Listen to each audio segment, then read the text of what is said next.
Hi, you are listening horror story.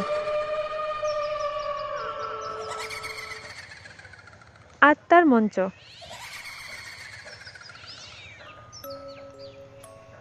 এক সন্ধ্যায় রূপা তার বন্ধুদের সাথে একটি পুরনো বাড়ির সামনে দাঁড়িয়ে ছিল। বাড়িটি অনেক বছর ধরে খালি ছিল, জীর্ণ ও ধ্বংসপ্রাপ্ত।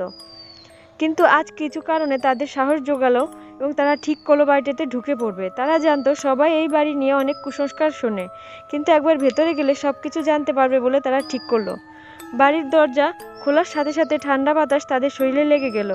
ভয়ও কিন্তু ছিল, তবুও রূপা সবার আগে বাড়ির ভেতরে প্রবেশ করলো। সবাই পেছনে পেছনে গিয়েছিল। বাড়ির ভেতরে বাতি নেভানো ছিল এবং অন্ধকারে কেবল তাদের মুখগুলো স্পষ্ট দেখা যাচ্ছিল। হঠাৎ একটি অদ্ভুত আওয়াজ কানে এলো।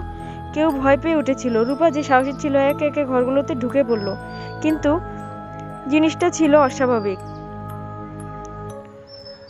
এক কোণে একটি পুরনো মঞ্চ ছিল, তবে সেটি একেবারে বন্ধ ছিল।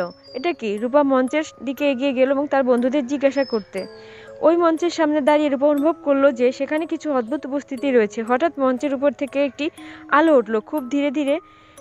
সবাই স্তম্ভিত হয়ে গিয়েছিল, আতঙ্ক কিছু বলতে পারছিল না। একটি ভাঙা গিটার সেখানকার মঞ্চের মাঝখানে পড়েছিল। এর সুরে এক অদ্ভুত শীতল আওয়াজ বের হচ্ছিল। তারপর হঠাৎ করেই একটি ভিন্ন ধরনের শব্দ শুনতে পেল তারা। মঞ্চের ভেতর থেকে এরকম উচ্চারণের শব্দ আসতে শুরু করলো যা তাদের চিন্তায় ভয় ঢেলে দিয়েছিল।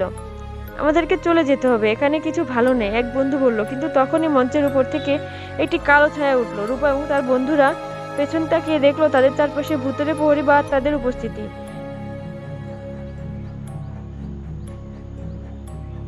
দেখা গেল মঞ্চের মাঝখানে দাঁড়িয়ে থাকা এক অদ্ভুত ভুতুড়ে নারী, যার সাদা পোশাকে ছিল এবং তার মুখে একটি ভয়ঙ্কর হাসি ছিল।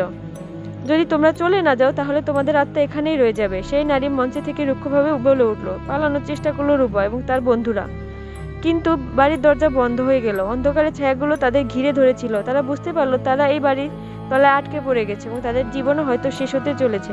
আত্মাদের অভিশাপে সেই বাড়ি আজও খালি। সেই মঞ্চের চারপাশে এখনো সেই ভুতুড়ে হাসি শোনা যায়।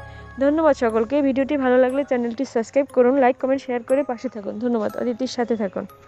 ধন্যবাদ।